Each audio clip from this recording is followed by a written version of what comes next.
You're watching Saratoga Live here, brought to you every day by Claiborne Farms, as we are here in the winner's circle as Year of the Kitten storms to victory beneath Jose Ortiz. Jose, looking back at his races, all three previous to this, he was wired by a horse on the front end. Today, he got a little something to run at. Yeah, but also last 3 times he never relaxed for me. I mean, the last 2 times I think I rode him, he was very aggressive early, and he didn't finish. Today was the opposite. He relaxed well back there, and when I asked him to go, he was there for me. And he came rolling, that's for sure. And I'm thinking you're probably going to want to do the same in the next race, as you're aboard even money favorite right now, and Mighty Scarlett, a filly dropping out of Greatest Stakes Company. She tries so hard, doesn't she? She does. I really loved her. She ran last time. She ran great. And I think today is a great spot for her. Hopefully we get the job done. Looks like Chad will be getting another win, as well as you. Best of luck the next. Congrats here, though. Thank you. All right, guys, we'll see Jose in just a few minutes aboard Mighty Scarlett.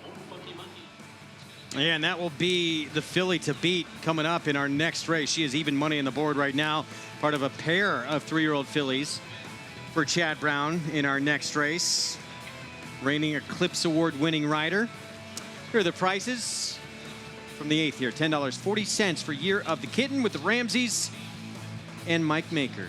Yeah, congratulations. Kitten's Joy of the Length Premier Transformation. 2 for 7 lifetime. Starts off your late pick 5 here. Now we're late pick 5. Pretty good, $10. Look at the Naira Bets late pick 5 follow along. 1 leg in total pool. $224,000. And Year of the Kitten, a little bit tough to come up with if you did not get deep coverage in that first leg. Could be a little bit higher, you guys are saying, than the Naira Bets late pick 5. I tell you what, a lot of things hinge in the multi-race bets on whether or not Mighty Scarlett wins, because she's got to be the biggest single, yeah, right? I would think so, yeah. She's even money right now, and she is coming out of back-to-back graded stakes, including the Grade 1 Belmont Oaks Invitational. As you see there on the board, 4 to 5 morning line, even money right now, as she tries to collect the 2nd win of her career, the daughter of Scat Daddy. We'll go through this entire field, though.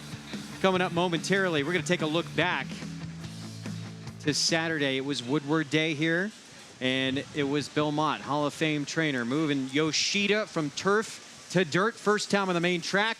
And what a performance Yoshida came up with.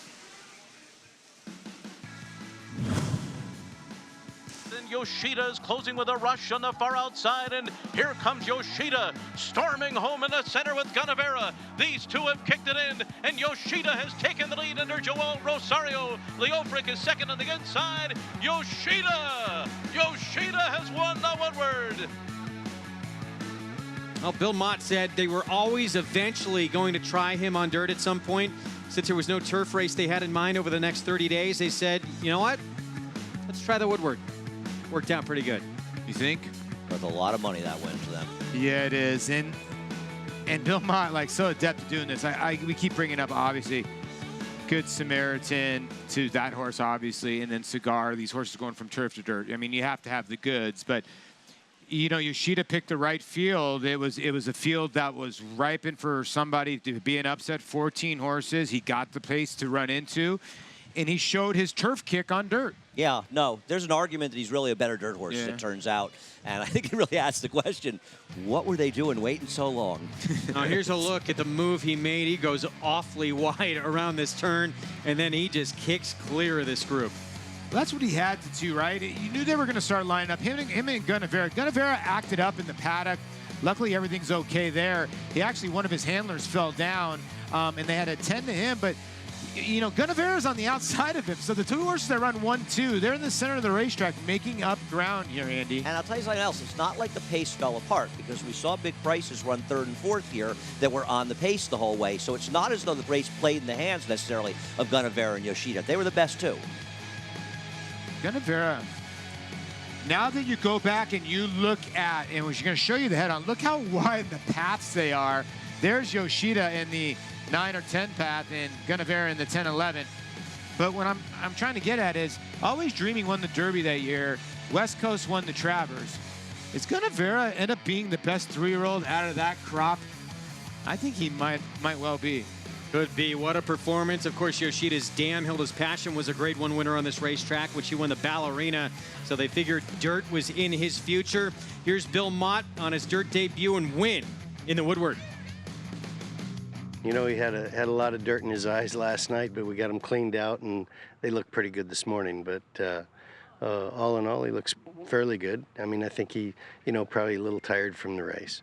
You know, the whole key was finding a spot to get through. I mean, he had horse and had him running. He had a little momentum going, and it was a matter of fishing around and getting a little spot to open up, you know, so he could have a clean run through the stretch, which he did, and he looked like, you know, coming to the wire, he was just cruising. International trips don't always knock them out, that they have some run left in the tank, and, you know, a lot of people are a little worried about taking those long trips because, you know, they feel like sometimes they come back and they don't rebound as well as, you know, you would want them to.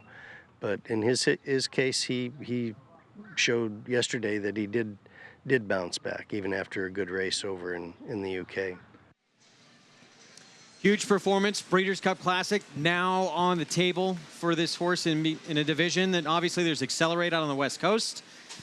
There's no superstars, though, that are scaring anyone away. It feels like we're going to see a big field for this Breeders' Cup Classic because you say, I mean, Accelerate's been very good. I want to knock him, and obviously so is Diversify, but I don't think they're scaring people away from a race like that. They're not scaring people away, and if there's one racetrack that a turf horse can get on the dirt, it's Churchill Downs. A lot of people say that. Patio Prado, a good third in the Derby. A lot of good turf horses. Animal Kingdom won the Derby. So I could see Yoshida taken to that main track. Well, we know he's a dirt horse already, and Bill Mott won that classic at Churchill Downs. I think the last time they were there in 2011 with Drosselmeyer, right? Yeah, that's true. Meanwhile, 2-year-old fillies in the spin-away, all the talk about the half-sister to American Pharoah coming in, the Kenny McPeak filly that ran so good in a stakes race at Churchill, but Sipacan Harbor, who what a ride, won a race going away that was taken off the turf.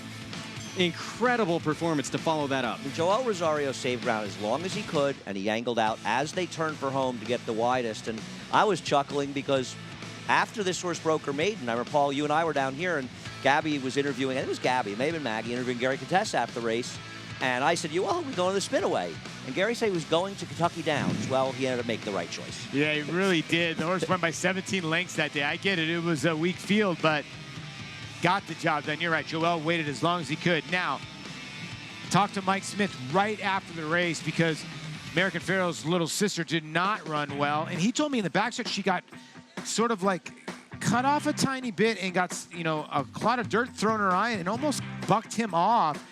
And she sort of went back and then did not get back on the bridle. But Sipacan Harbor was the best by far. Give Gary Contessa some credit. Yeah, he said, I really thought this was a turf horse, Gary Contessa. Wow. Early Saturday morning, he and a group of friends of the late singer David Cassidy, they got together, spread David Cassidy's ashes over the Oklahoma training track. And then right before the race, he said, I looked up to the heavens and asked David Cassidy for a little help in that race. And maybe that helped get this runner home and get a Grade 1 win. It's pretty cool for a guy getting Gary. He's just a good guy for racing and been a New York trainer here for a long time. Here he is on Sipacan Harbor's victory on Saturday. This is something she's never done. She ran on the grass. She didn't have to take dirt in her face. She won on the lead. She didn't have to take dirt in her face. As she's going down the backside and I'm seeing all that dirt go back into her face, I'm thinking, God, I hope she fires. You know, coming to the 3/8 pole, I still wasn't positive she was going to fire. And all of a sudden, Joel said, let's go. And she started picking up horses. And I'm like, we got a shot here.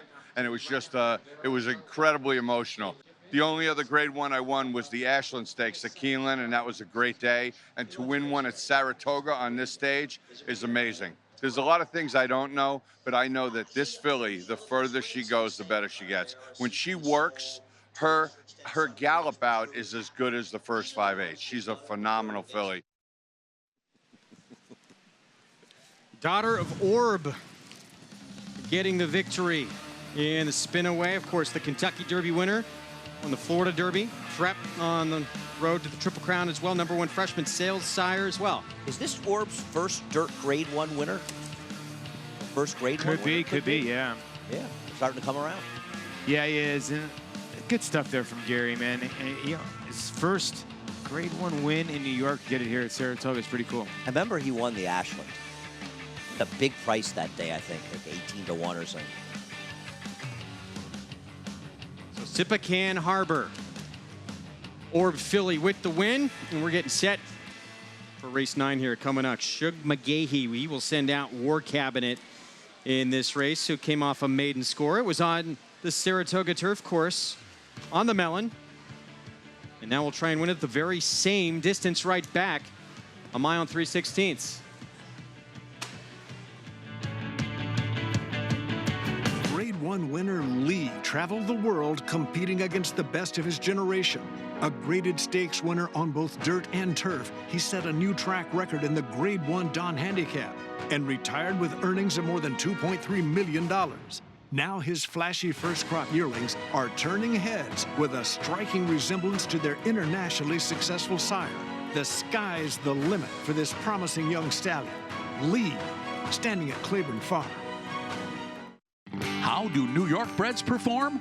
They win in world-class company. From Grade 1 races in Dubai, where New York-sired, New York-bred Mind Your Biscuits won the Golden Shaheen for a second time, to Belmont adding to his status as the richest New York bred with a close second in the Met Mile. The Belmont Festival saw 2 more New York breds become millionaires. 4-star Crook in the New York Stakes and world record-setter Disco Partner with a repeat victory in the Jaipur. New York breds, get with the program.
Back on Saratoga Live, and so many great things to do around town. This is a special piece of history that is Congress Park, the carousel that the town of Saratoga came together, got enough money to save it off the auction block and bring it over here from Saratoga Lake. Yeah, I believe it was at old Katie Ross Park, actually, by the lake. It was a big deal. It was a big deal when it happened. And you used to go on this carousel, Andy, as a child, is that right? No, I'm scared of horses.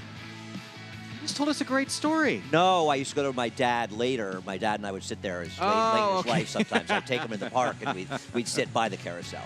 Okay. So you've still never been on it? I've been on carousels, not this one. All right, we're approaching the 9-minute mark to post here for our 9th race coming up. We're going to check in with Maggie Wolfendale. It's brought to you by Hillendale Farm. Now standing Curlin for $150,000. And War Cabinet, she once again is taking more money than she looked to project here. She is second off of a layoff. I didn't think she looked that fit coming back into that race in which she did just get up and win. She was very confidently handled by Javier Castellano that day. And I will say that she looks much more fit today. So I think she's even up for another step forward, and I really don't think the distance should be much of a problem for her. Moving on to number 6, Nantucket Red. Faced the yielding course last time, had no position whatsoever throughout the entire running of that race. We'll put blinkers on here for trainer Bill Mott, and she's a little bit more sharp, a little more keen as well, too. So I'm wondering if they're going to try to use a little more positional speed from her as she'll get out to another half a furlong, which I think could only help her. Honestly, she's that really long-framed filly that the longer, maybe the better. Now, I don't know if that's necessarily the case for the New York bred here in the crew with number 9, Goodbye Broccoli. She overall looks utterly fantastic, and she is sharp here. So we'll see. Do they use some speed from her? I don't know. And I don't know if I like her in this spot, but I do feel as though, like Phil Serpy's rest of his barn, she does look as though she's doing very well.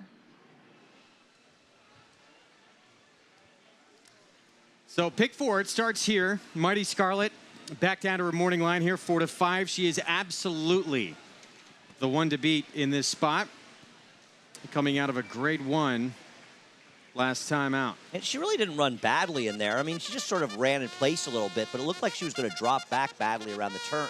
And she held her own in the stretch. She's good.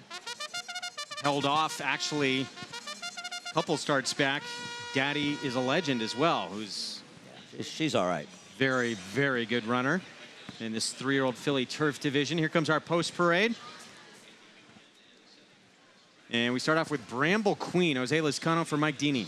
A horse who could be somewhat forwardly placed in here gets a class test. 22 to 1 on the board. War Cabinet wanted a mile and 3/16 for Shug McGahee to get that maiden score back on July 21st here at Saratoga. Horse taking a ton of money. Maybe it's because of the win here at a mile and 3/16. And did get the job done, but it's got to step up.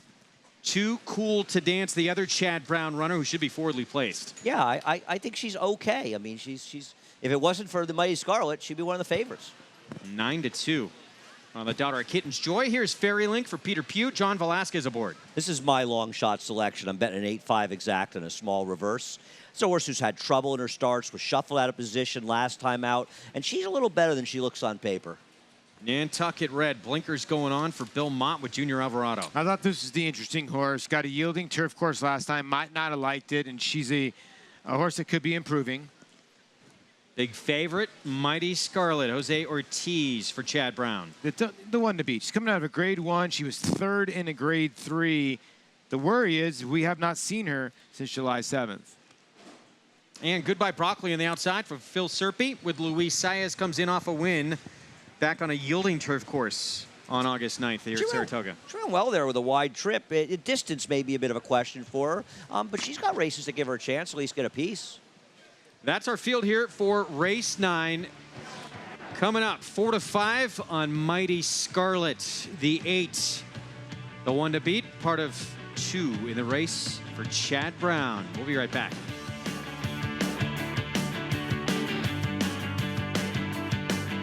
This 3-time graded stakes winning millionaire defeated 20 Grade 1 winners. In the Dixie Stakes, he defeated Canadian champion and Horse of the Year Up with the Birds and set a new course record at Saratoga.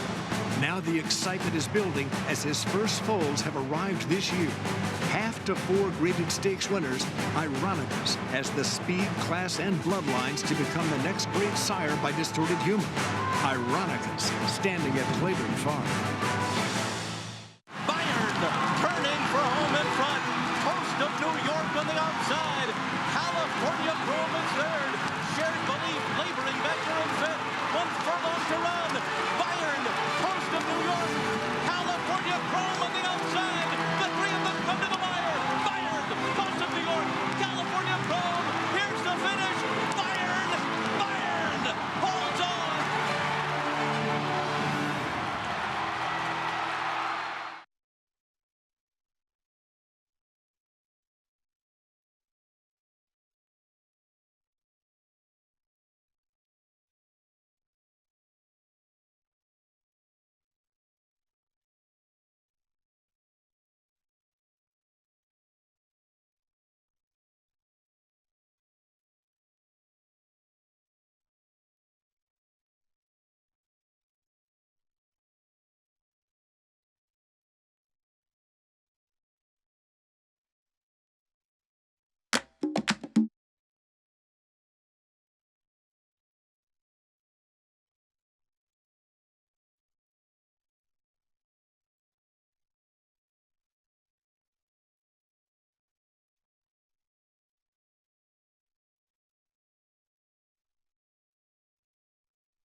We're getting set for race 9 coming up. That looked like some good food. Can they make us a plate?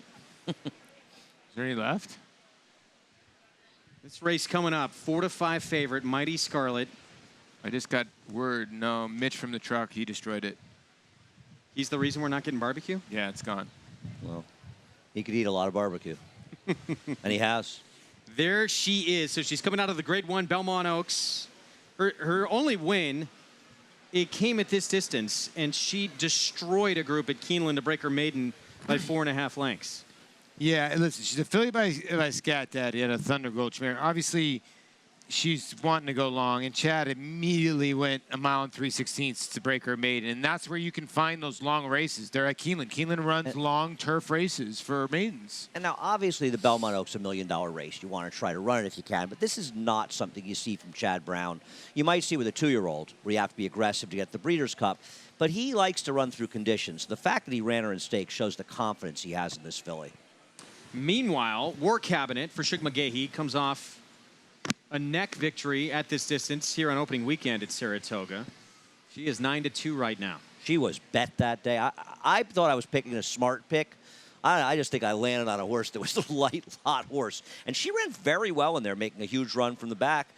Shug's horse doesn't have great numbers off of maiden wins with turf routers, but I think she has some promise. Yeah, she does. I thought she closed into a slowish pace, and she made an early move because Castellano was realizing that there was not much going on up front, and then she got the job done. She should get a little bit, not much, but a little bit between the 3 and the 6 in here. Meanwhile, the 5-horse, Fairy Link, for trainer Peter Pugh. John Velasquez, 19-1, not taking any attention. I like this horse, and I think you look at her, she's a little better than she looks. What was wrong with her race 2 back, where she was a couple lengths behind Cool to Dance? I thought she ran fine in there, and Cool to Dance may have a little more speed to deal with the 6 Nantucket Red. And last time out, I mean, she just lost all her position under Luis Saez, and I thought it was a much better performance than it looks. I mean, obviously, she'd have to improve a little bit from those races, but she's 20-1. Why can't she be second? I played her second, an 8-5 exacta, and an 8 sort of with a bunch of horses second, her third in the try. I think she's a horse that can get a piece of this. Well, the other Chad Brown filly finished just ahead of her last time out. That was Too Cool to Dance, and you would think Too Cool to Dance, Nantucket Red, the 3 and the 6, maybe going to push each other up front? You'd think so. You would think so, yeah. Getting close to post time. Let's check in with Maggie. And Too Cold to Dance is an uncharacteristically fast horse for Chad Brown. You know how Chad likes to have his horses. They typically have a target in front of them, but she has found a comfortable spot when she's up front. I don't think she's going to be that comfortable up there today, as you guys were just mentioning. She looks fine. I have no problems with her, but her and Nantucket Red, they're the 2 that have gotten hot, that have gotten a bit washy here. And not that it's a negative sign. I'm just saying it's more of a sign of a horse that's going to use some early speed. And then finally, Mighty Scarlett, she looks great. I mean, she's not much to look at as far as size is concerned, but she's so well conditioned. It just looks as though she's doing well, and this is the right spot, Greg. And she is the 4-5 favorite. She steps in. So the 8 Mighty Scarlett, the 1 to beat, dropping out of a Grade 1 for Chad Brown, trying to give him his 44th winner of the meet. Let's go upstairs to Larry Colmus for the call. Goodbye Broccoli goes in. They're all in line. Too Cool to Dance, a bit restless. They're off. War Cabinet squeezed a bit at the start there as Bramble Queen goes out to the early lead. Fairy Link prominent with Goodbye Broccoli on the outside. These 3 out the best, and tracking them is Nantucket Red in 4th. Mighty Scarlett and Jose Ortiz will sit back 5th early on and race 5.5 lengths from the front. It's 3 lengths more to Too Cool to Dance. War Cabinet is trailing the field. It's Bramble Queen in front. Fairy Link is second. Goodbye Broccoli 3 deep into that turn. Nantucket Red tucks in behind them, runs in 4th by 3. Mighty Scarlett is 5th after an opening quarter mile in a swift 22.94 seconds. And then it's Too Cool to Dance and War Cabinet at the back of the pack. Onto the backstretch they go. Bramble Queen and Jose Lezcano making this pace. Fairy Link is 2nd. She's 3/4 of a length behind. Nantucket Red has made her way up into 3rd on the inside. Goodbye Broccoli is 4th by 2.5. Mighty Scarlett continues to race along in 5th position and 4.5 lengths from the front. War Cabinet is next on the outside, and then a held up Too Cool to Dance. Continuing through a 47.62 half mile, Bramble Queen on top. Fairy Link is a length and a half behind. Nantucket Red 3rd on the inside of Goodbye Broccoli. Mighty Scarlett poised to pounce in 5th. War Cabinet and Too Cool to Dance. They make their way around the far turn. It is Bramble Queen on top. Fairy Link is 2nd. Goodbye Broccoli. Nantucket Red on the inside, and Mighty Scarlett is held up in traffic looking for a spot to go while War Cabinet swings up on the far outside. Too Cool to Dance is going to take the overland route. They're into the stretch. Fairy Link in front and trying to find some running room, but boxed around was the big favorite, Mighty Scarlett. She got really boxed in traffic, still trying to get through. And Mighty Scarlett just got through. Splitting horses. On the outside is Too Cool to Dance. Down toward the inside, it's Fairy Link. It was quite a trip here for Mighty Scarlett, but she won it. Mighty Scarlett, so much the best. Then Too Cool to Dance, War Cabinet, and a photo for 4. That was an interesting trip, to say the least. Mighty Scarlett breaks through that bunch of horses and gets up for the win. Wow. Yeah. This was interesting. I mean, the 6, Junior Alvarado on the rail, the yellow cap, he's absolutely loaded. He's got nowhere to go. The 2 is trying to keep the favorite pinned in, the 8.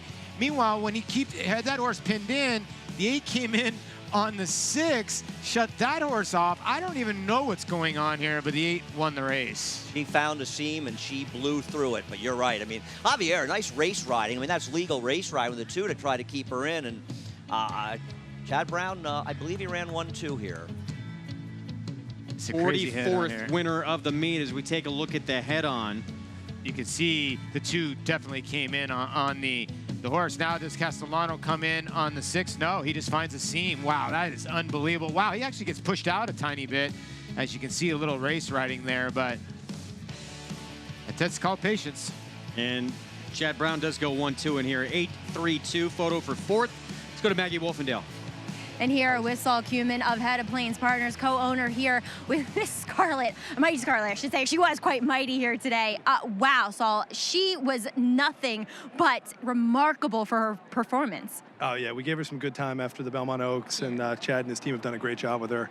It looked a little bit dicey there, but she, she fired. I think she was, she was much the best and proved it today, so it was awesome. I think the one word that can sum her up is brave, and she's brave in every single one of her races. She is. She's named after our buddy Steve's daughter, Scarlett, and wonderful girl and brave young girl, and we're obviously super happy to be here. I would say so. Job well done to you and the rest of the connections. Awesome. Thanks a lot. All right, guys. Mighty Scarlett. Wow, she was impressive.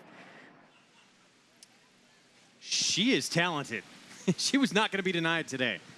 She wasn't. A lot of horses will not go through those seams. She tried multiple times to get through, and she really ran. Yeah, when you have to stop and go like that, cheap horses can't do that. I mean, and I don't want to call anybody a cheap horse, but I'm just saying really good horses can stop and start again. And look, watch the 2 from your left.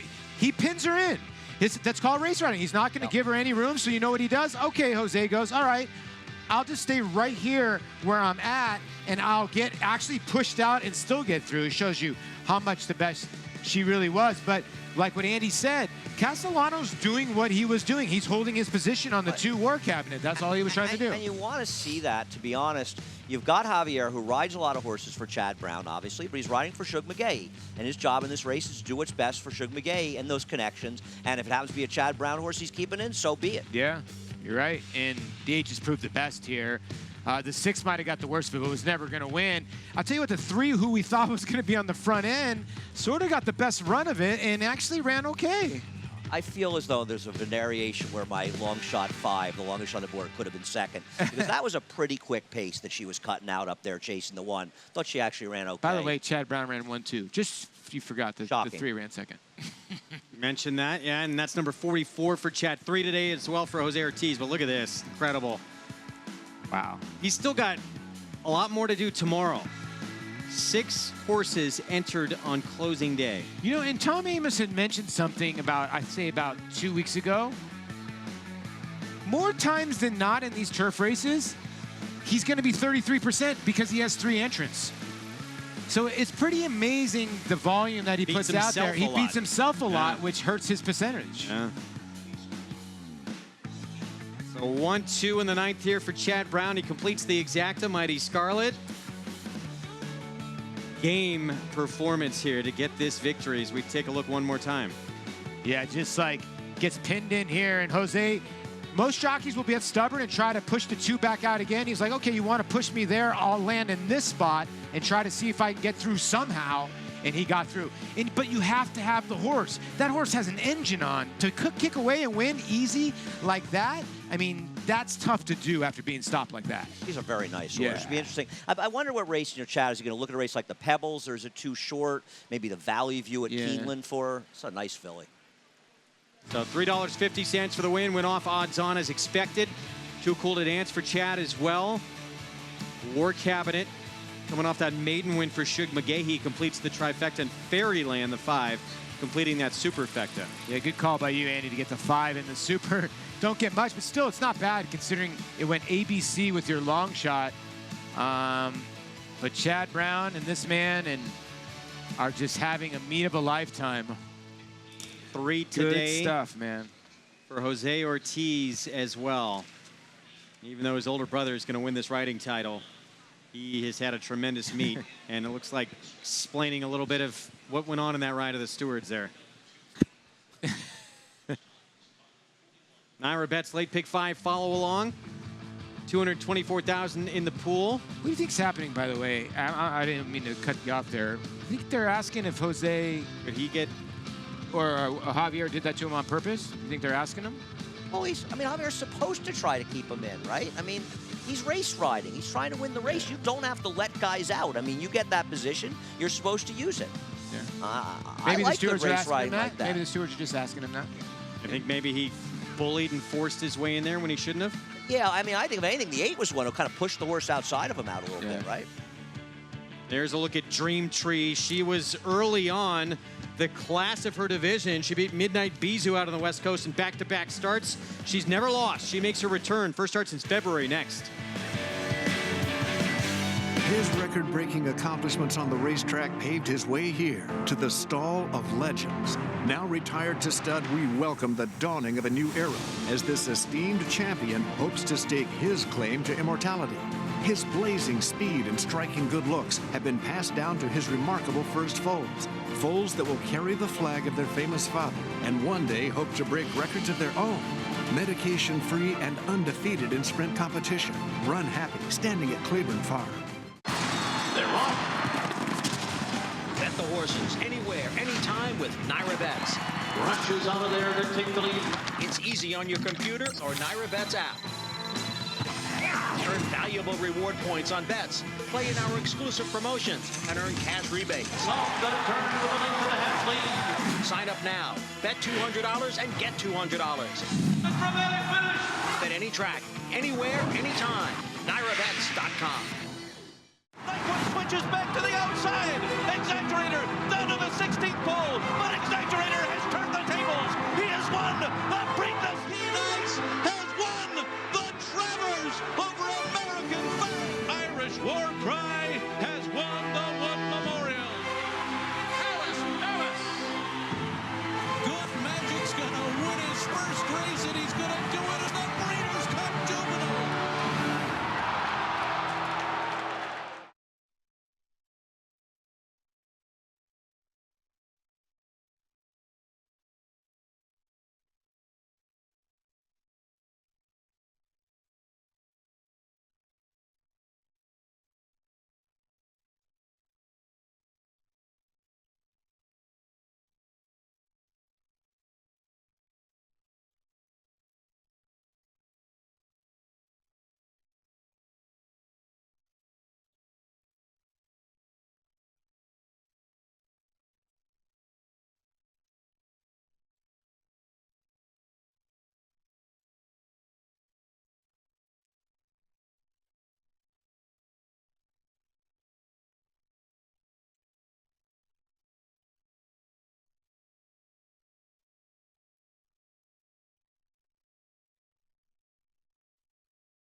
Oh, no. We have a man down in the paddock.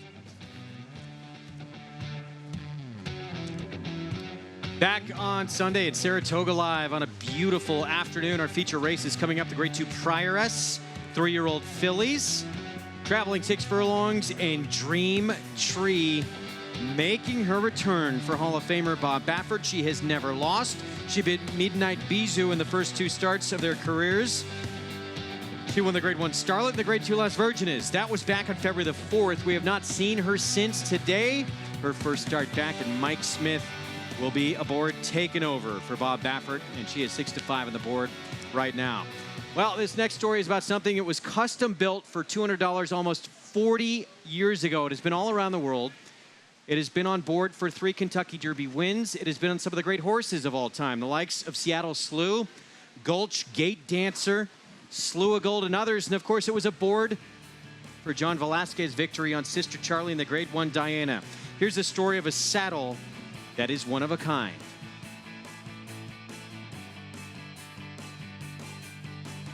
No, when he retired, actually, there was things that I wanted to have from him, and the only thing that I could really use for him, pants I couldn't use, and it was too short for me. So, and the whips were too hard. So one thing that I could use was the saddle. I know I have it for more than 25 years, I believe. I mean, I inherited this saddle when I was 1992, when Angel retired. So it's an old saddle. It could be my age. I rode Seattle Slew in the Gold Cup, and he packed 128 pounds, and we had to put lead on the lead pad, and it was too many leads on the front trying to make the way. And he brushed with a horse going to the first 10, and I lost my stirrup, and I thought probably that was the cause of him getting beat in the race. So I told my body when I came back, I said, and I need a saddle that I don't have to wear the lead pad. I win the 85 Derby on a spended buck on him, and every Derby that I rode after 78, I rode it with her. I won like 3 Breeders' Cup out of my 4 with the saddle. Johnny had done better. He used him a lot. We use him when we carry 122 pounds or 124 or more. And he's pretty light, so he gets to use him more than I did. I thought that the saddle probably would be a problem with some of the training because it's an old saddle. I never have anybody complain about the saddle yet. So the other way, when I used to check my weight, I said, where's your good saddle? I said, I can't use him because it's too heavy. So the same when Johnny rides, they always say, don't forget that saddle. They think the saddle has something to do with winning, but, you know, it's only on our mind. I think it's very comfortable. I mean, it sits on the horse is perfect. You know, it's just one of the things. It could be a small horse, could be a big horse. It sits perfect. It doesn't move. You don't have to add that much weight on it, though. You know, so that's probably one of the best things you can do. And every trainer that used him, they like it. I don't know if they like it because she wins a lot, you know. But she don't win, the horses win, but she happened to be there when they do. So that's how the saddle became famous, because so many races that saddle win and a lot of Breeders' Cup. And we had him at that time. When I retired, I told Johnny, I'm give you my saddle, my magic saddle, so you could put some winners on it. But she done very well with it. I feel very lucky to be riding next to the majestic saddle. The Grade 1 saddle with Johnny V. You get another one in it. Congratulations here with Sister Charlie. Thank you very much. Angel Cordero Jr. passed this along to John Velasquez when he retired back in 1992. And John Velasquez has won races like the Dubai World Cup, the Travers aboard Flower Alley, the Kentucky Derby with Animal Kingdom with that saddle. And of course, along the way, he's become the all-time leading rider here in the history of this racetrack. I think while the saddle may have played a role, I think that John Velasquez guy's a pretty good jockey.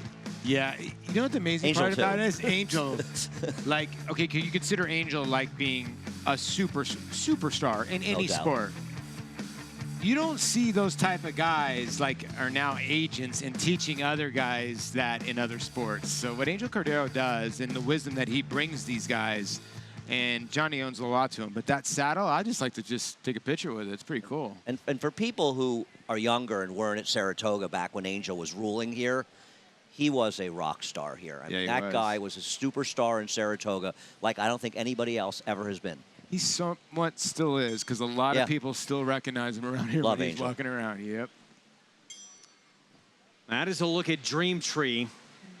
She makes her return. Mike Smith will be aboard. We saw a rarity in these parts. Mike Smith not winning a major stakes race for Bob Baffert yesterday with a half-sister to American Pharoah. He'll try and bounce back next.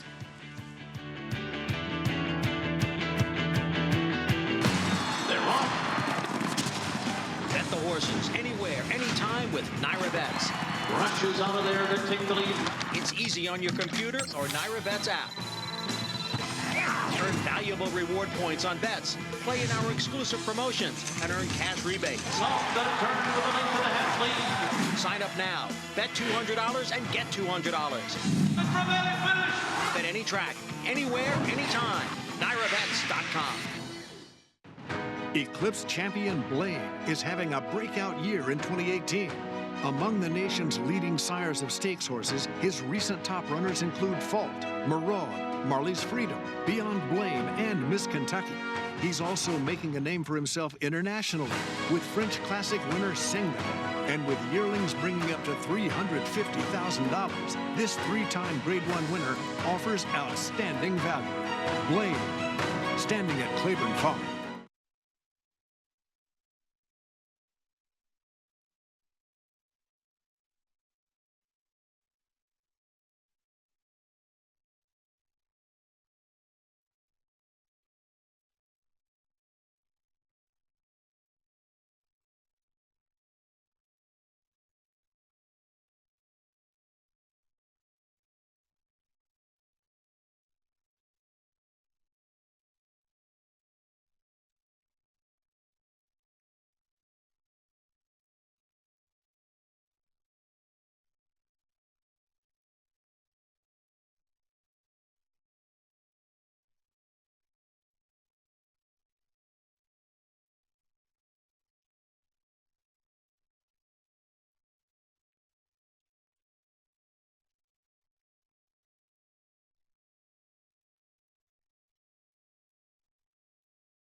You're watching Saratoga Live on Fox Sports 2 and other regional networks across the country. Good to have you with us on this final Sunday of the Saratoga meet. It has been a tremendous meet, and we got a few more fireworks to come, including a filly who at one time was the leader of her division.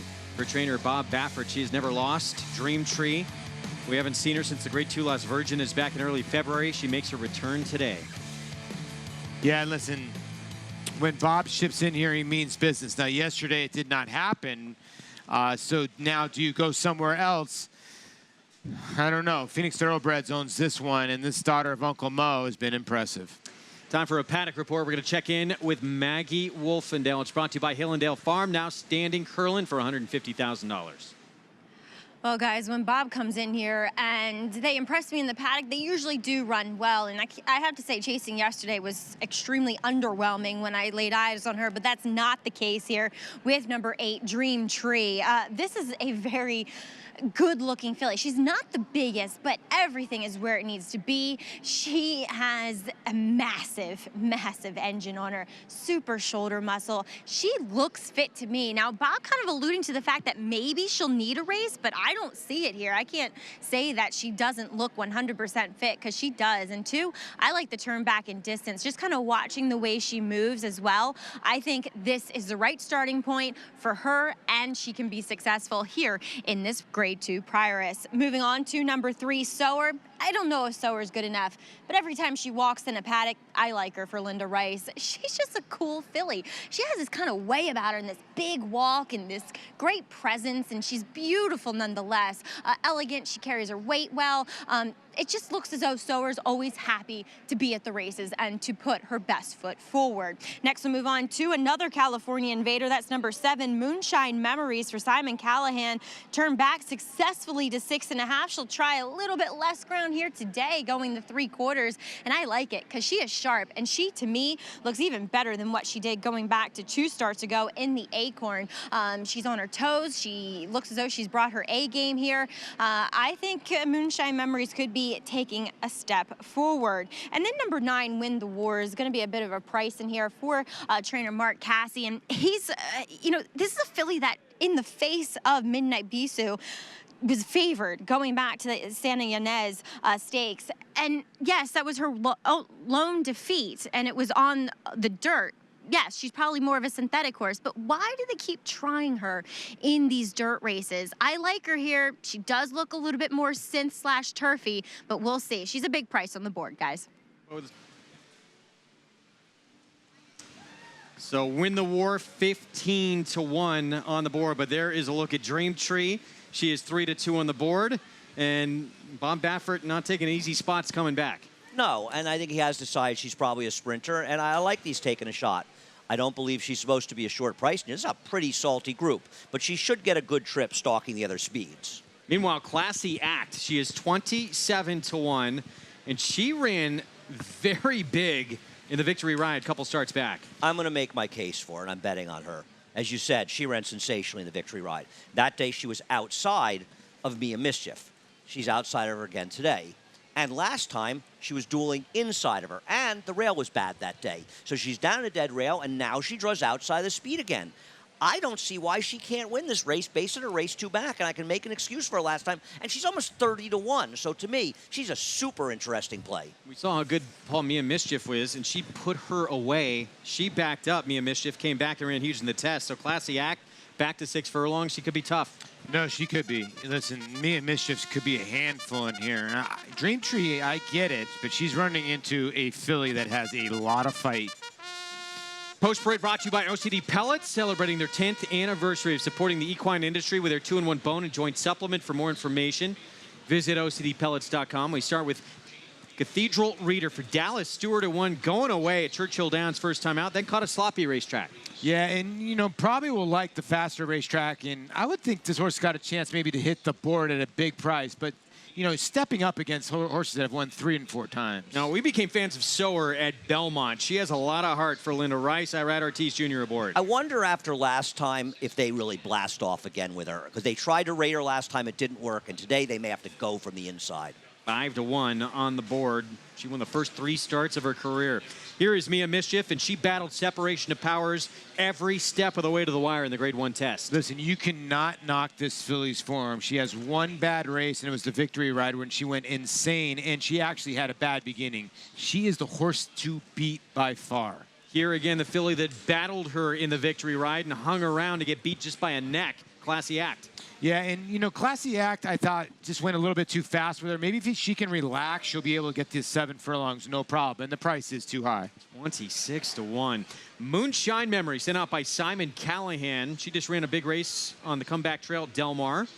I mean, maybe they found out that sprinting is really what she wants to do, and she has a right to be a player in this race, and she could get a nice pace to run into. One of the first 3 starts of her career before she got beat in the Breeders' Cup Juvenile Fillies. Here is Dream Tree, undefeated, for Bob Baffert with Mike Smith. Yeah, the California fillies have been okay. Petey Bianchi hasn't run well coming over here. Midnight Bisou's been okay. We'll see what Dream Tree can do against some others here. 15-1 on Win the War for trainer Mark Cassie, comes in from Woodbine.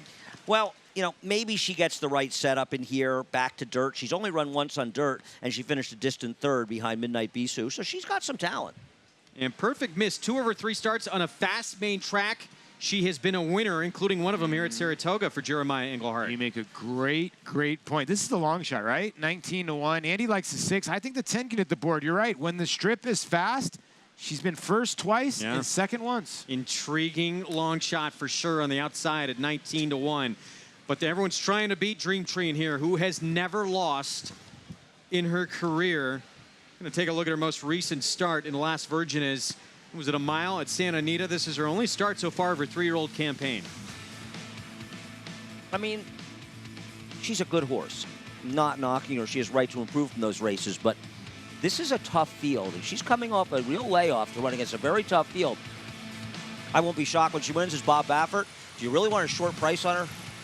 No, you don't, because look at the field. I mean, this is what's going on right now in California racing, because the horse that's in 5th was 20 lengths behind and was eased. So basically, it was a 4-horse field that this horse has been beating over there. She's reportedly come back bigger, stronger, and working lights out for her return. I get all of it. I get all of it. She won by a nose and she beat Midnight Bisou. I get it. And I have been on this show, and I'll tell you, to this day, Bob Baffert's the best trainer I've ever seen on dirt. But if you're going to bet this horse at 7-5 against Mia Mischief, who is an accomplished runner and just misbeaten Separation of Powers in a Grade 1. I mean, like, there's so many different prices you can go to here. This is a super race. I mean, it's the kind of race. This was a Grade 1, and it went down to Grade 2. It's the kind of race that brings it back to potentially the Grade 1 level. Well, Bob Baffert wanted to be in this race with Dream Tree. Unfortunately, because of injury, it did not work out. Had to wait on her and back off a little bit. Mia Mischief and Separation of Powers. This was just a fun throwdown to the wire. Oh, I agree. One of the best races we've had the entire meet, the stake races. Yeah, it was. It's right up there with some of our best races. A terrific battle between two very good horses. But here's the thing about Mia Mischief. She's potentially between horses in what could be a contentious pace. She may not get the same trip, because last time she was the best part of the track outside, and frankly, for that level, the pace wasn't that hot. Now, I'm not saying she didn't run well, but I think today could be a tougher trip for her. Yeah, okay, and my worry would be for her is that she just runs her eyeballs out, that maybe it took a little steam out of her for this race. Always a question. So Mia Mischief 5-2 on the board. There is a look at Sower. We got a good look at her 2 starts back in the Jersey Girl when she kind of won us over with that dominant performance. She is actually a half to Bill Mott's pony round. How about that? That's pretty crazy. Listen, there's the pony right there checking out his sister. Hey, go, girl, go. It's got to be cool. Watch your little sister in a Grade 2. That's cool stuff, man. Well, she's got ability. She is more than just a neat story with a half to a pony here. She's 3 for 4 in her career. She came to New York. I mean, she put a field away that had some talent. I agree. I mean, she should have won last time given the trip off that fast pace. And I think she showed last time that she really isn't a horse that you want to try to close. She can run well, but I really think with that rail position, they got to come blasting out like they did 2 races back. I don't know that she's fast enough necessarily clear from the inside, but they got to try, I think. I think she's naturally, you make a good point, she's naturally fast. Those works are just quick, and I don't think Linda's trying. I think she's fit as can be. The 3 could be part of this pace. It's going to be interesting what's going to happen. That may help, Dream Tree or Moonshine Memories. Early pace in this race is going to be very fun to watch. Let's go to Maggie Wolfendale. Yeah, you guys said it. I mean, Sower, she got the aggressive warm-up from Irad Ortiz here, and she's moving beautifully on the track. It'll be interesting to see what she does and if she hooks up with the horse right to her outside in Mia Mischief. Now, we heard Ricardo Santana say that 2 starts ago in the victory ride, she kind of got really wound up. Now you see that she's been taken to the post or to the gate with that halter and lip chain on to kind of keep her settled. I actually think she's being even better than what she was going back to the test. But I absolutely 100% agree with what Andy was saying in that drawing towards the inside now of Classy Act, well, that doesn't put her in the greatest positions. And look, Classy Act, if she can get back to her victory ride, she is right there at a humongous price. But the horse that's won me over is number 8, Moonshine Memories. I didn't love her on paper. I didn't love her last race, just kind of barely getting up over Steph being Steph, who is kind of a good benchmark for those horses out there. She seems to finish 2nd or 3rd in all of those races. But the way she moved over this Saratoga strip, the way she looked in the paddock, I think Moonshine Memories could get the right setup, and she just looks as though she's doing tremendous. Now, on to your current 3-2 favorite in Dream Tree. She was extremely wound up when she set foot here on the racetrack. In fact, so that Mike Smith said to the lead pony, let's get away from these horses. They proceeded to turn around before the rest of them, and she basically looked looked like a Lipizzaner. If you don't know what a Lipizzaner is, it's one of those white horses that jump up off all 4 feet in the Spanish riding school. And she was really wound up. I didn't love that about her. I mean, maybe it's indicating that she's sharp and she's ready to go, but she could have warmed up a little bit better to my liking, guys. All right, so you saw her there, the 8 Dream Tree, the 7 Moonshine Memories, the one Maggie likes at 6-1. Here's Win the War. We've talked about being a tough meet for Marcassi. We'll see if Win the War can make it a little bit sweeter here at 12-1. Her one dirt race is okay. It wasn't great, but she was 4 lengths behind Midnight Bisou at Santa Anita. And she figures to get a decent trip with some pace in front of her. I'm not in love with her, but she's not impossible. She's run 3 times well on 3 different surfaces, so you got to give her a little bit of credit. To get back to the 7, I'm in agreement with Maggie, and I'll tell you why. If the pace gets really, really hot, Moonshine Memories wants to be in the back of the pack. I don't think that she wanted to be up in front. 2 back in the acorn. I think she wants to launch. And the way Rosario's riding, he might be sitting way back here hoping that everybody goes bonkers up front and so that the 7 can launch. And here's the thing, Simon Callahan, we talk about Bob Baffert. Simon Callahan has shipped into New York and won races too. Oh, absolutely. He did here last summer. Yeah. Let's go back to Maggie Wolfendale with more on another of these runners. And Greg, guys, I just want to touch base one more time with Win the War as she sits at 12-1. Her lone dirt start, it was preceded by a long layoff. And you watch that race, it looked as though she was going to be a clear-cut second to Midnight Bisou that day. And then all of a sudden, she just starts hanging and doesn't switch leads onto the horse to her inside. To me, that said, she may have suffered a slight injury that day, hence the layoff, hence her not finishing through that race. So let's give her another shot here. Guys, I don't see anything on track why she can't handle this surface. All right, we'll see. Get another try here on dirt, on turf, on synthetic. She has never lost. And something looks like it did go wrong in that January 7th race, because as Maggie mentioned, we didn't see her again until August 11th as we get another look at Sower. And it will be fascinating to see what she does here. I don't know if she is quick enough if she wants to go to the front. Well, she's fast, but I don't know if she's fast enough to clear these horses. I mean, she'll run with them. I don't know. It's a tough post for her to draw. I just think it really forces her hand. I mean, she had a comfortable sort of outside stalking trip and couldn't pass the speed and getting a great trip in front of her. Can she do it from the inside of horses? It's a tough predicament for her. She is 9-2 on the board. It is the Grade 2 Prioress. The return of Bob Baffert's Dream Tree. Perfect 4 for 4 in her career. She's been off since early February. Can she return to the winner's circle and keep that perfect record intact? The 8 Dream Tree at 3-2 on the board. Let's send it upstairs to Larry Colmus for the call. Perfect Miss takes her spot in the gate, and they're all in line. They're off in the Prioress. And it's Mia Mischief who bounces on quickly with Sower for the front. Cathedral Reader came out running in 3rd on the inside. Right up with them is Dream Tree in 4th by a length and a half. And then Win the War on the outside. Classy Act down toward the rail. And they're followed by Perfect Miss. Moonshine Memories will be last in the early stages here as Mia Mischief leads them along and is taken on by Dream Tree through a 22.3 quarter. The two of them hook up on the far turn. Clear 2.5 from Cathedral Reader and Sower on the outside. Win the War is under pressure, passed by Classy Act. And then Perfect Miss, Moonshine Memories, saving ground on the turn, but beginning to move up a bit.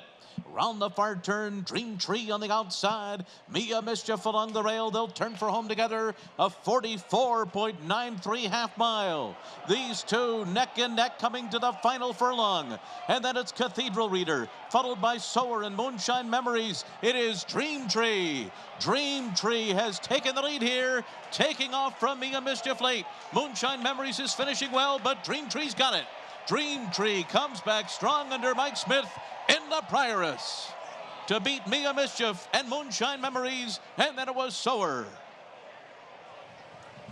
Okay, I'm impressed. Dream Tree off the layoff. We hadn't seen her since February 4th. Puts away a very talented runner in Mia Mischief, not to mention the rest of this field. She's a perfect 5 for 5 now. I mean, what can you say? I looked at you guys, I'm like, she's gonna, this 4 is gonna turn her away. She's got so much, and the head head carriage, a little bit lower on the 8, a little bit higher on the 4, and bye-bye. This is a very good horse. I mean, this is a terrific performance. Coming off a layoff to run this well. Fast too, No, I agree. Thinking about the times a little earlier today, this came up an extremely fast race. A nice horse. Can you imagine what she does with a race or two under her belt? Wow. You know what? And here's the other part is, you know, Bob debuted this horse with blinkers, and she won. And then he makes an adjustment, and she still has won.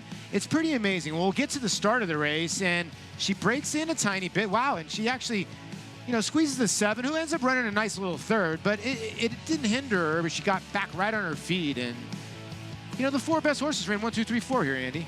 Yeah, but, you know, this horse did come over and foul the 7. I mean, they're not going to look at it. It's a gate foul, but she did come over on that horse. And I'm not saying the 7's going to win.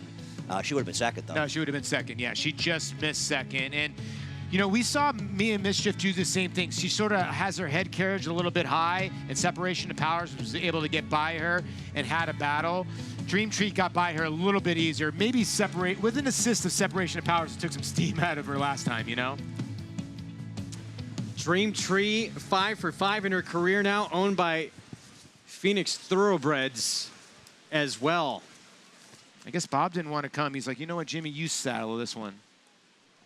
Longtime assistant to Bob Baffert. He's been so important to that operation. Yeah. And Phoenix Thoroughbreds, after this filly won the SCARLETT, they donated a massive amount of the winner's share of $180,000 to the charities related to that San Luis Ray Downs wildfire as well.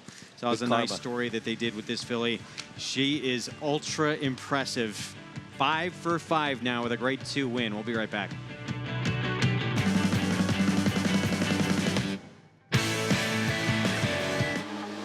Grade 1 winner Data Link by world-renowned sire Warthrop. Data Link scored in the prestigious Grade 1 Makers 46 mile at Keeneland, then set a new course record in the Grade 2 Monmouth Stakes. His runners include stakes winner Saratoga, along with a growing list of talented young runners. At public auction, his yearlings have sold up to $200,000. Data Link, standing at Claiborne Park.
Back on Saratoga Live, nobody could keep up with Dream Tree. Undefeated 3-year-old filly for Bob Baffert.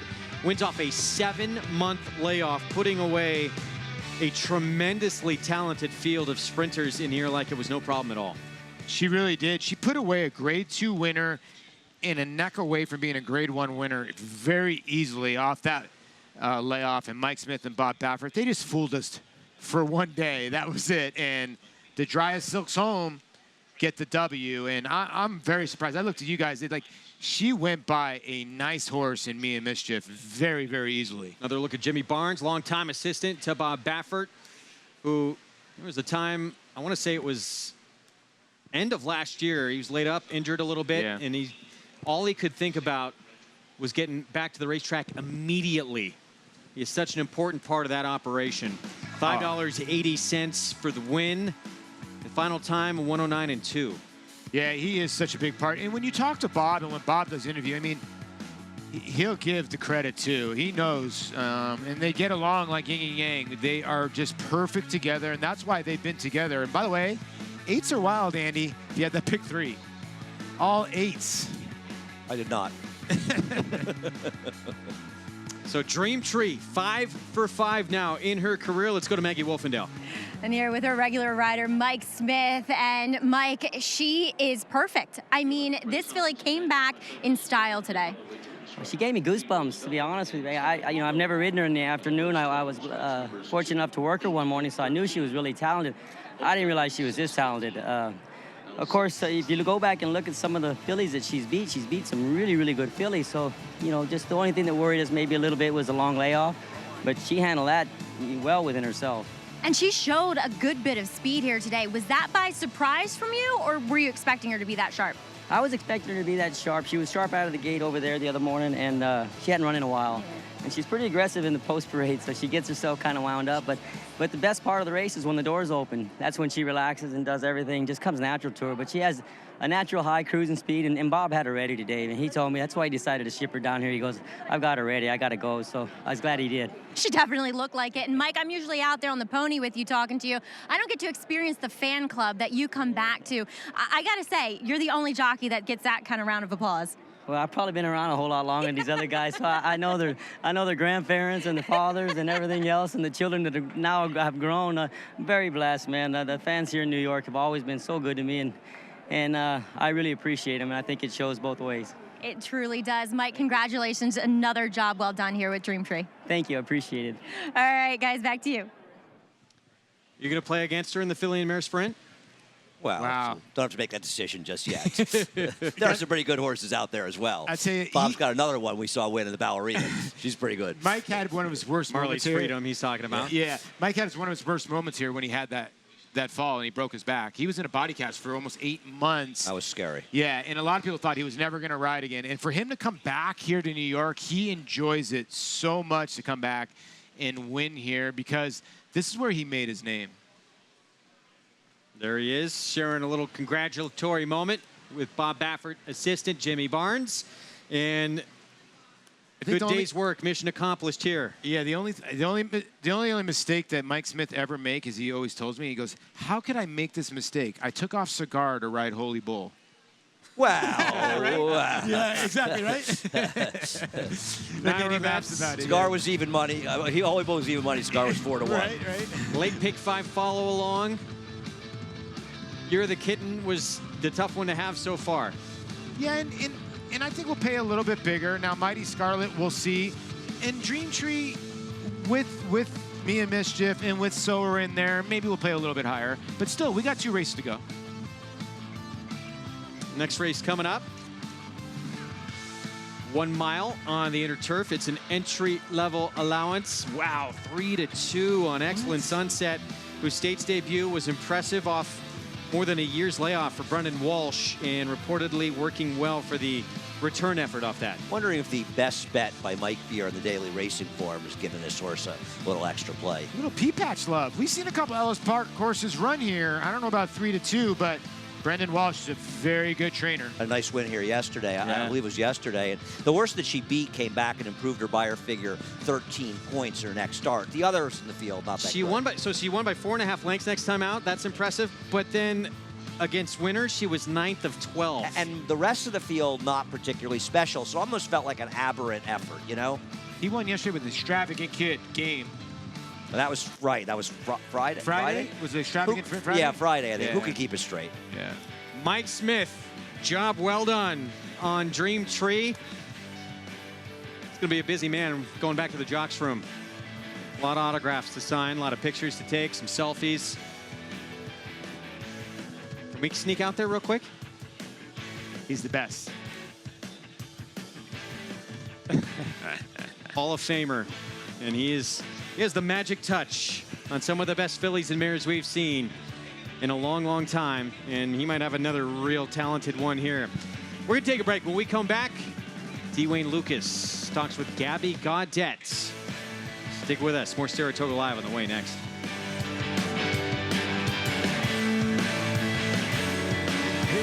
record-breaking accomplishments on the racetrack paved his way here to the Stall of Legends. Now retired to stud, we welcome the dawning of a new era as this esteemed champion hopes to stake his claim to immortality. His blazing speed and striking good looks have been passed down to his remarkable first foals. Foals that will carry the flag of their famous father and one day hope to break records of their own. Medication-free and undefeated in sprint competition. Run happy, standing at Claiborne Farm. They're off. Bet the horses anywhere, anytime with Naira Bets. Rushes out of there to take the lead. It's easy on your computer or Naira Bets app. Earn valuable reward points on bets. Play in our exclusive promotions and earn cash rebates. Sign up now. Bet $200 and get $200. Bet any track, anywhere, anytime. NairaBets.com.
Back on Saratoga Live. Oh, we all know that man.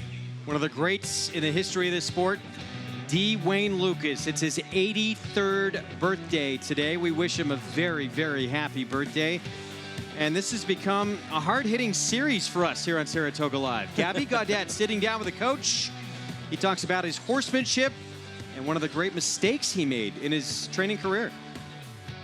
I love the coaching. And of course, the horses, back in the 50s, where I graduated high school in 53, and running at the county fairs and fooling with these horses seemed like a great little hobby and a lot of fun for a kid 18 years old. But Mom said, look, you can't mess with these horses and hang out with these racetrack people. You got to do something worthwhile with your life. You have to make a contribution to society. She wanted me to go into ministry, believe it or not. Yeah, she thought I might do that. And did you have any interest in that? Not really, although I did give the sermon on Easter to the local church one year. But anyhow, at 14. But anyhow, having said that, the horses, while I pursued an education in the coaching ranks, which was my second love, the horses kept pulling at me all the time. And I took the risk and switched over, and it worked out pretty good. You feel like you made the right decision? Yeah, I think I did. I made the right decision. I don't think I'd have been good. I don't think I'd have gone very far in coaching, although I could have been maybe at one point the head coach of Michigan. How do you take that skill of coaching humans and apply it to horses? Well, I think the organization's the thing. I don't think, I think you have, I have a word that I use, it's called intuitive awareness. And that's what I think makes the difference between people that train horses and are successful to people that train horses and are very successful or great Hall of Famers. They have an intuitive awareness of what that horse needs day by day, hour by hour, minute by minute. That's so important. Do you think that's what makes a successful trainer and horseman is not getting complacent? You must evaluate every day. When you win, you need to evaluate how you got there. What made that one special? What happened? And when you lose, you need to evaluate that one and say, you know, what could have I done different? The losses are more educational than the wins, always, if you are in tune to what you're doing. One of my quotes is that successes motivate us, our failures educate us. Do you have a favorite failure? Yeah. The worst thing I ever did in my career is I had a 2-year-old champion named Capote. I did a masterful job, I think, and I'm bragging now, of getting him to the Breeders' Cup and winning it. I went from a maiden race to the Norfolk to the Breeders' Cup and World Championship, 3 races. But he got sick, and he had an intestinal problem over the winter. And yet, in the spring, when Derby came around, he had a beautiful hair coat, and he looked good and everything. And I thought, hell, he's 2-year-old champion. He's going to be a Derby horse. And I misread him terribly, terribly. I'm embarrassed to this day, 40 years later. I'm embarrassed of the job I did with that horse. He ran last in the Kentucky Derby, and we retired him to stud. I got, you know, a reality check right there. But I did a terrible job. You got to make the best of your losses because, you know, in this game, if you bet 25% and got a full barn of horses, you're going to be in the national standings because the experience is everything. It's amazing that when you get to be 50 or 60, they think you can't train anymore. And really, those are the guys that really have the experience because there is no how-to book. Now, when you get 83 and old and slow, maybe they want somebody else. Here's a look at what Dwayne Lucas has done in the hopeful. Could he strike again on closing day? Yep. He won it with Sporting Chance last year, who had an interesting stretch run and still hung on to win that race. He'll have Derby date tomorrow. Son of Will Take Charge, who's still a maiden, coming into that race, making his 3rd career start. He's done it before. That's why he is the man. That's why he's called the coach. Happy birthday, and hope he's blowing out every one of those 83 candles.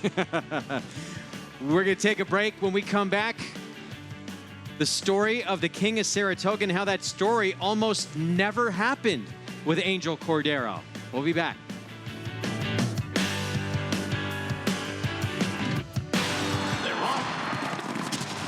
Bet the horses anywhere, anytime with Naira Bets.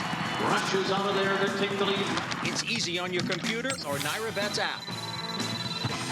Earn valuable reward points on bets. Play in our exclusive promotions and earn cash rebates. Sign up now. Bet $200 and get $200. Bet any track, anywhere, anytime. NairaBets.com.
Welcome back to Saratoga Live, and we just have horses making their way from the paddock to the track, and we'll make a brief paddock report here, brought to you always by Hillendale Farm. We'll start with your current favorite down on the rail, and number 1, Excellent Sunset for Brendan Walsh. And I like this filly. I like her effort last time. It was impressive. She's impressed me even more so here in the paddock. She's big, she's good looking, she's classy acting. Brendan has her ready to go, and if her works are anything to go by, she should be able to deliver quite a performance. Moving on to number 6, that is Munchkin Money, who is second off of a layoff and getting back out to a distance where arguably she might be a little bit better. She's probably best 6 to 7 back at Belmont. I'll give her that. But last time she was a little over the top. She got really wound up here in the paddock. And while she's gotten a little hot here today, they've done a lot more to assuage that bad behavior. You see the cotton in the ears. They saddled her on the walk with a pony. And I just think, too, she's a bit of a fitter animal this time around. And when you get into these other than conditions, look, she has 4 wins because she's a New York bred. Sometimes it pays to stick with a horse who knows their way to the winner's circle here, guys. All right, so our post parade here coming up momentarily. We're going to look at Out of Trouble. She has tackled that 2 filly, some real tough company. She actually finished ahead of War Canoe a few starts back. Barely beat by La Moneda, who became a stakes winner here at the meet the other week. She's been good. Excellent Sunset. She is the 9-5 favorite right now for Brendan Walsh. She's going to have to step forward from that race. She's getting bet like people think she will. We'll find out if she can. Out of Trouble. Brad Cox, Luis Saez, and she gets back on the turf after being washed out of the grass July 27th. Yeah, she crushed a group on the sloppy racetrack, and 4 for 16 lifetime. 9 to 2, so you're getting a decent price. She is game, too. She is, seems like always right there ever since she has moved to the Brad Cox barn. Yeah, bottom side of that kit pedigree came home. A lot of people don't remember. That was trained by Paco Gonzalez, and that was Mike Smith's first Grade 1 win in California when that horse won the Pacific Classic. Wow. And she's going to be right there, probably with transaction tax, maybe just behind that runner, the 5 filly. Early on in the running of this race. We're going to see Jaunt next. Jose Lizcano will be aboard for trainer Shug McGahee, coming off a 2nd place performance. Tampa Bay was where this horse broke her maiden. She's 1 for 16 lifetime. I always thought she had talent, but she just doesn't like to pass. Here's transaction tax. Speedy filly for Gary Contessa with Junior Alvarado. I think she is an overlay right now. She ran very well last time. That was a wicked pace against a good field. I think she's dangerous to wire this field. Munchkin Money, 9 to 2 for Brian Lynch with Manny Franco. Going to try to stretch out that speed, and it seems like the Munchkin has sort of gone away at Dunkin' Donuts. Used to be one of my favorites. 32 to 1 on Designing. The blinkers come off for Chad Summers. Yeah, blinkers do come off, and they're trying something here. And this horse does have a little bit of lick, but this grade's going to really have to improve. Here's Untaken, huge price with Dylan Davis aboard. Her turf races are just not good enough to win this race. 27 to 1, 0 for 5 on the turf. And Remarked, we'll see last year on the outside at 8 to 1. That's a nice price on this filly. Awesome talent for Bobby Robato. Yeah, I'm with you. And the thing about this horse, if you look at this filly's 3 races here at Saratoga, they're the best 3 numbers this horse has ran. So maybe this horse likes the course, and I'm with you, Wolfie. 8 to 1's a good price. So that's your field here for this 11th race. Mile, Inner Turf. And if you're somewhere else in Excellent Sunset, there are good prices everywhere to be had in here. True. We're going to take a break. We'll be back. We have race 11 coming up here next on Saratoga Live. Excellent Sunset, the 1, the favorite, facing winners for the first time.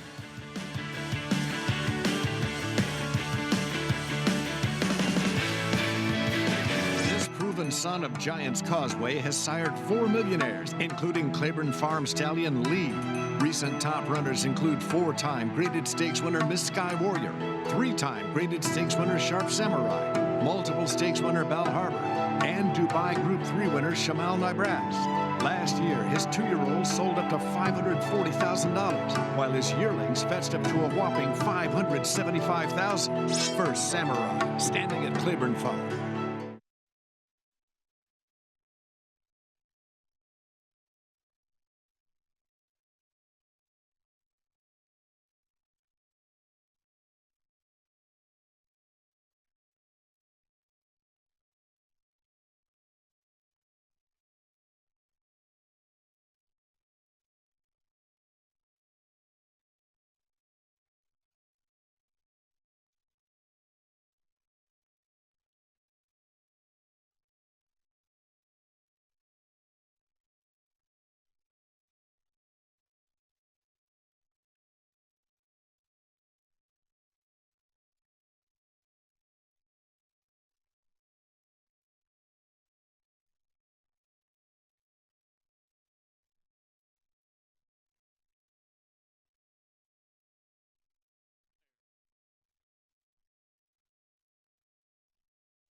Lady Mondor trying to get another furlong here. On top by 2. And then it's Santa Monica, followed by Danceland. And on the moon again on the outside is Lady Mondor. She's going to go every step of the way in the Glens Falls, winning it by 3 lengths on the wire. Well, she's now a perfect 2 for 2 here in the States. Lady Mondor for Tom Albertrani, taking the Glens Falls, beating a triumvirate of Chad Brown runners. The pace in this race, to say it was glacial, would be an understatement. 27 for the opening quarter. 3 consecutive 27 quarters. I don't think a single horse changed position at any point during the running of this race. On Friday night, I saw a standardbred go 54 and change for a half a mile, and that's where they went. Wow.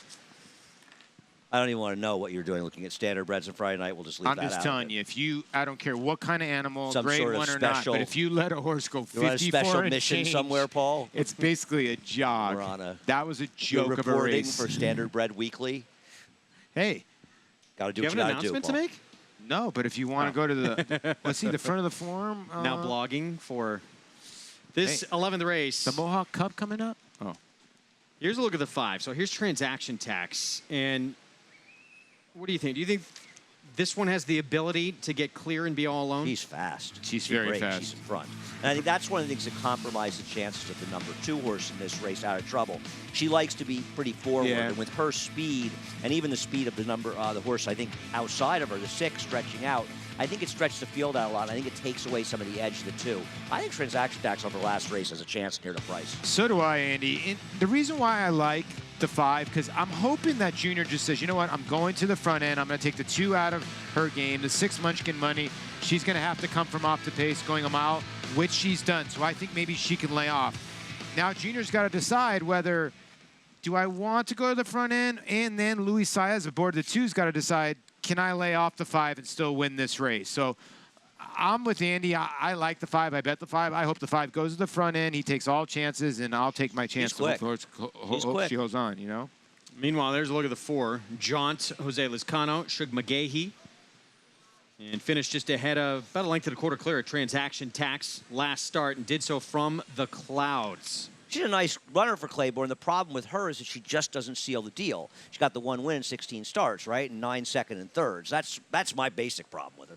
Yeah, I've always wondered why they haven't gone longer and longer. Now, when you look at the 1, Excellent Sunset, okay, she got bet first time out. I get it. I get what was at Ellis Park, but she did what she was supposed to do. First time ever around 2 turns. She was actually a sprinter over in Europe, and she hadn't run in over a year. So for her to win that race, come here, she's working forwardly, and she's getting bet here at 9-5. Yes, she is. Maybe over bet. And I picked her. Biggest price on the board, that is Designing, who earlier in her career, she showed some talent. She did so in Stakes Company. Let's go to Maggie Wolfendale for more. But albeit that was at Gulfstream Park, and I think horses have a certain affinity for Gulfstream Park, and she has definitely not done that here in New York. I get it, I know, but when they were walking into the paddock, I said, whoa, who is that? And number 8, Designing, she just really took my fancy as far as just pure physicality. Whether she's good enough, probably not. But look, she gets back out to a distance that is probably better for her. The blinkers come back off here. Like I said, maybe she makes some noise as far as exotics are concerned. She just looks tremendous out there. As number 10 is Remarked, who is 3rd off of a layoff, but 2nd time back on the turf course. She looks great. I thought she looked great last time, but I was a little bit disappointed in her run. She just kind of ran flat to me overall. So we'll see what she brings to the table here. And maybe she's a filly that's a little more comfortable running outside where she was kind of more inside last time. But she's pretty generous and juicy 8-1. Yeah, that is a nice price on a runner that we talked about. It has some talent in here. Remarked from that outside post, Jose Ortiz aboard. I watched her replay thinking she might have had some trouble in there. I got to tell you, I just didn't think she ran that well. But doesn't mean she can't improve here. She's got back races that are better. 3rd off the layoff today. Yeah, no, I just couldn't bet her off her last race. But doesn't mean she can't improve. Blinkers off, Chad. Pretty good move. You know, the 10, Remarked, we keep talking like that horse is getting dismissed a tiny bit back on the turf. I think that horse got okay of a look in here. Should I know we, you like should we your 10 have a that little bit. conversation again, Greg? 8-1 unremarked. You like the 10 a little bit. I know you do. I do a little bit. It's a good race. No, this is. I agree. Yeah, it is. And I like the one in this race. I just think she's a little bit overbet, to be honest with you. Excellent Sunset. We are set for a start. The 11th here, 1 mile over the inner turf. Let's send it upstairs to the voice New York Racing, Larry Colmus. They're all in line.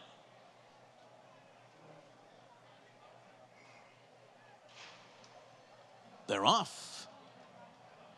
Very even beginning here as Transaction Tax goes out with Excellent Sunset to set the pace, and Designing is away running in third. Remarked is fourth. Out of Trouble is fifth on the inside. Munchkin Money, Jaunt, and Untaken at the back of the field moving into that first turn. Transaction Tax on top, and right behind is Excellent Sunset. On their outside, Designing. Break of another two to Remarked, who's running along in fourth early on here, 4 lengths off the lead. Then Out of Trouble after a 23.69 quarter. Munchkin Money is next. Then Untaken and Jaunt as they head up the backstretch. Transaction Tax on top, a length and a half. Designing tracks in second. Excellent Sunset is back running in third now on the inside. Then it's Remarked in fourth. Remarked is 3 lengths behind at this stage. Munchkin Money's alongside of Out of Trouble, 5 from the front. And then it's Untaken, and Jaunt is the trailer through a 47.41 half mile. Junior Alvarado and Transaction Tax head for the far turn as Rajiv Mirage brings Designing up a bit closer now. Excellent Sunsets behind them. Here comes Munchkin Money and Manny Franco, and they're splitting horses and moving toward the front runners now. Then Remarked on the outside. Jaunt has been unleashed on the far outside. Out of Trouble has cut the corner to save ground. They're into the stretch. Transaction Tax up the rail. It's Excellent Sunset, Designing, and Munchkin Money. Now it's Excellent Sunset and Munchkin Money. And Excellent Sunset and John Velasquez with a rail skimming ride on top at the 16th pole. Munchkin Money can't get to Excellent Sunset. Excellent Sunset won it by a length over Munchkin Money, and then it was 5 lengths back to Remarked, and fourth was Untaken.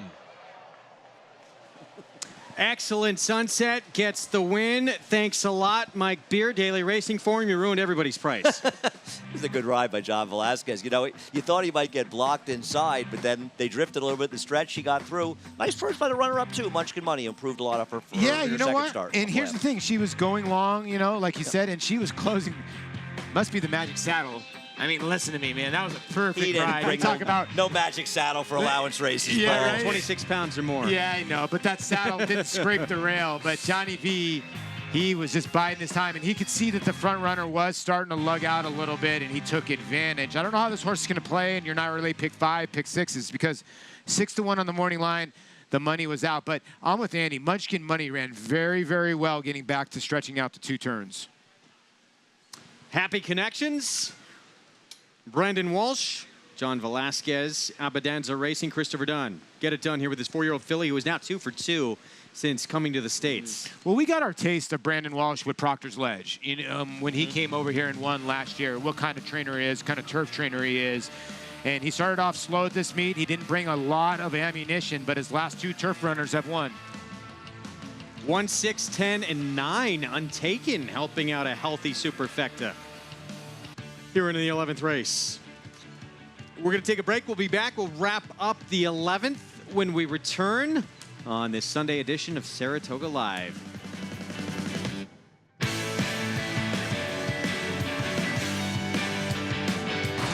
They're off. Bet the horses anywhere, anytime with Naira Bets. Rushes out of there to take the lead. It's easy on your computer or Naira Bets app. Earn valuable reward points on bets. Play in our exclusive promotions and earn cash rebates. Sign up now. Bet $200 and get $200. Bet any track, anywhere, anytime. NairaBets.com. This graded stakes winner and multiple Grade 1 performer by Tapit has become one of the nation's leading sires of 2-year-olds. Ranked #1 in his crop by number of winners, he sired 11 stakes horses in 2017, including graded stakes winners Wild Shot and Oklahoma Derby winner Untrapped. At the sales, his yearlings have sold up to $480,000. Trap Shot, standing at Claiborne Farm.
Back on Saratoga Live, and Excellent Sunset comes up with a win here in race 11. 2 starts here in the States, a win at Ellis, and now a win coming to Saratoga. Yeah, congratulations to this daughter. Exceed and excel out of the street crime mare. Sunset Avenue, now 2 for 2, and a good final time, 135 and change. Munchkin Money second. You had that pick 3. Not much, $24, but you're moving on. Like Maggie Wolfendale. $6.50 for the win with Excellent Sunset. 1-6-10 trifecta. Let's go to Maggie. And here with part owner Christopher Dunn. And Chris, Excellent Sunset, a horse that you guys picked out from Europe. How did you acquire her? We bought her privately after her Ellis race. Oh, you did? David Mia was the agent. And bought her and shipped her up here. We left with Brandon. He's done an incredible job. He really has. And her works coming into this spoke to the fact that she was doing very well. Yeah, you know, I saw the morning line at 6-1, and I was a little concerned. And then I looked in the front page of the paper, and I saw all the best bets. Then I got really worried. So I'm just glad she performed the way we expected her to. She's been working phenomenal, and I think she has a bright future. You even had me on her back, which I'm surprised you got to the wire in front. But Chris, I see your name all over the program. You have pieces in a lot of horses. How did you get into the game? I do. I grew up in this area. I've been now 15 years. I think I've had some huge wins in my life, and I've tried to bring in as many friends and family into the sport. So now, you know, there's probably 6 or 7 owners in this horse, even some West Coast guys. Abonanza Racing's in with us, and Mark Taylor. So we have some great crew of guys, and hopefully we can continue. Well, you guys look as though you're having fun, and may the success continue. Great job here with Excellent Sunset. Thank you. All right, guys, cool group of young people in here on this ownership group. What you trying to say about us? That we're old. But here's the thing about this filly is that she can sprint too. She was sprinting over in Europe. But what a job Brendan Walsh has done, because you know what? Those races over in Europe, look at the purses. They were $6,400, $70s. They're cheap races. And then they buy this horse after a race at Ellis Park, take a little courage, and come here to Saratoga and get the money. And got bet like they knew they were going to get the money. Not her bets, late pick 5 follow along. So Mighty Scarlet, odds-on favorite. Dream Tree, heavy favorite. Excellent Sunset, favorites. And there's still one more race to come. We're going to actually be signing off in a little bit, so you can watch this last race on the Naira Bets app. It is a $25,000 claiming race, mile and 3/16 on the turf. I actually think it's a really fun race to close things out. I've been waiting for Neo Classic to run. Horse scratched out of a race that I believe was rained off the turf last week. A lot of this field was actually pretty much the same field as entered. 7-1 right now. This is where I get back in the game. Oh, I like the horse in the rail. You're gonna send everybody to break and not give them your hint of getting back in the game? I like Neo Classic. Oh, okay. So you're giving out the 4. Yeah. You can watch the nightcap on Naira Bets coming up. We're not done with our show, though. We heard about that cool saddle story that Angel Cordero Jr. passed along upon his retirement back in 1992 to John Velasquez. Of course, Angel Cordero, when he started out riding here, it was not an overnight success, and it almost didn't work out at all staying here in the States. Here's his story. When I first got here in '62, I was doing very well in Puerto Rico, and I was finished just being leading rider 2 years. I thought I could really ride, but I was wrong. It was a lot to learn. The change from Puerto Rico to United States. It was my first time I came to this country in '62, and I didn't do any good. So I was hungry. I didn't have money to pay rent, so I didn't last too long. And my friend said, "You could stay on my car." I said, "That sounds good," until the cold weather hits. That's when it was no good for me. I had to sleep with my exercise clothes and my boots on the car. Lucky I didn't put my helmet too. But it was hard because I didn't know anybody here. So every time I went broke, I called my sister and she sent me the ticket for the Greyhounds, and then I went back to New York and back to Puerto Rico. I was packing to leave. I was staying with Eddie Belmonte. And he said, "Where you going?" I said, "I'm going to Puerto Rico." He said to me, "Why you want to do that?" I said, "Because I can make a living here. You know, I'm living with you. I live with my sister. All I do is live on sofas and cars. I wanted to sleep on a bed one day." So when I was packing, he said to me, "Maybe you should go to Puerto Rico. New York is for good riders only." And that touched me. I'm very comparable. I don't know. People call sore loser when you don't like to lose. I don't call that sore loser. Sore loser is you get real upset. When I got beat, I'm not happy, but I congratulate whoever beat me, and I try to learn from them. I just don't. If I play a game, I'll play it until I win. I was very surprised that I was leading rider. To me, that was a shock. And it got harder and harder, so I never thought that I would do it again. But it was tough. It was a surprise for me that I was leading rider, because I wasn't even expecting to have such a good meeting. But it happened. God was on my side, I guess, and lucky strike. Being that I suffered so much when I got here, I put up in my mind to tell my friend, one this day I'm going to rent a house with a swimming pool. So they used to make fun of me. I said, you didn't even know how to swim. I said, I know, but I like to watch the water. He said, you couldn't even ride, never mind getting a house. I said, well, I'm going to try my best. I tell you the truth, every year that I came to Saratoga, when I was doing good, I was sure that I rented a house with a swimming pool. I thought that it was so great that I can come from nowhere and start winning in the most important meeting in the United States. And I was no pressure until they started naming me king of Saratoga. That put a lot of pressure on me. When I came in here, I said, well, if I'm a king, I have to defend my throne.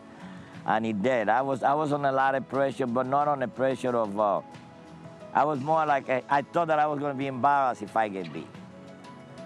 As I've been champion in Saratoga for so many years, somebody's going to come and be champion. Riding against all them riders, to me, was kind of a pleasure to be able to participate with the best riders in the world. It was no shame when you get beat because they was good, but it was a lot of satisfaction when you beat them. King of Saratoga. He came up with 14 riding titles during his day. I almost got stung, sorry. Incredible what he achieved here.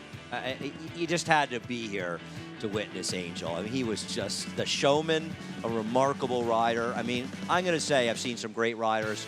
He may be the greatest rider I've seen in my life. That resume is Jerry unbelievable. was great, I had drinks with him one night, and he told me, you're not an athlete, you have days off. Catching 160 games is nothing. I only get a week off.